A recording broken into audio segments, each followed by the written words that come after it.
हो, पण उद्धव साहेब त्यांची अशी भूमिका आहे की ते असं टीका करतायत की आपण काँग्रेस आणि राष्ट्रवादी या दोन पक्षांबरोबर गेलेला आहात मग काय झालं? आणि त्याच्यामुळे तुम्ही औरंगजेबाच्या विचारांना पुढे चाललाय आणि तुम्ही औरंगजेब फॅन्स क्लबचे आता मेंबर झालेला आहात. हा काय प्रकार आहे? यांना वारंवार औरंगजेब आठवतोय. कारण त्यांना त्यांचा आवडता केक जो पाकिस्तानात त्यांनी नवाज शरीफच्या वाढदिवसाला जाऊन खाल्ला होता हां. त्याची आठवण येते.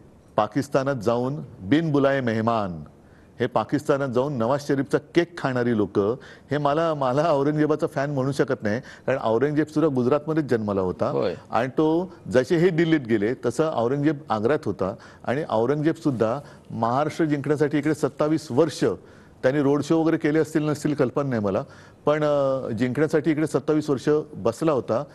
पण पुन्हा तो आग्र्याला जाऊ शकला नव्हता. कदाचित तेव्हा औरंगजेबाने सुद्धा मोठमोठ्या सभा घेतल्या असतील किंवा रोड शो सुद्धा केले असतील. नक्कीच त्यांनी रोड शो केले होते. माझ्याकडे येताना मोठा लवाजमा घेऊन इथे येत होता ना, हत्ती घोडे पायदळ, हा रोड शोच होता. पण तेव्हाचं महाराष्ट्राचं जे शौर्य आहे, औरंगजेबाच्या तंबूचे कळस कापणारे मराठी आज सुद्धा जिवंत आहेत. त्यांचेच वंशज आज महाराष्ट्रामध्ये. पण मोदी आणि शहा वारंवार महाराष्ट्रात येऊन अलीकडे उद्धव ठाकरे हे त्यांचं पहिला क्रमांकाचं टार्गेट आहे आणि त्यानंतर शरद पवार हे दोन प्रमुख नेते महाराष्ट्राचे, ज्यांनी पुन्हा एकदा महाराष्ट्राची सूत्र आपल्या हातामध्ये घेतलीत राजकारणाची. आणि बहुधा मोदी शहांना महाराष्ट्राचं भय वाटतं आहे. मुळात औरंगजेब हे जे विषय आहेत सगळे हे प्रचाराचे विषय असू शकतात का इतक्या वर्षानंतर? हेच माझं म्हणणं आहे की तुम्ही 10 वर्ष काय केलं? तुम्हाला अजूनही म्हणजे आता तुम्हाला पराभवाचं भूत समोर दिसायला लागलं, तुम्ही राम राम राम राम राम राम करायला लागलात. इतके दिवस म्हणजे निवडणुकीमध्ये राम राम राम राम करायचं आणि निवडून आल्यानंतर लोक गेली का मरा मरा मरा मरा मरा करायचं. शेतकरी आत्महत्या करतायत, त्यांच्याकडे तुम्हाला लक्ष देता येत नाही. मेला शेतकरी तरी चालेल, 5 वर्षांनंतर बघू. महिलांवरती अत्याचार झाले तरी चालतील, 5 वर्षांनंतर बघू.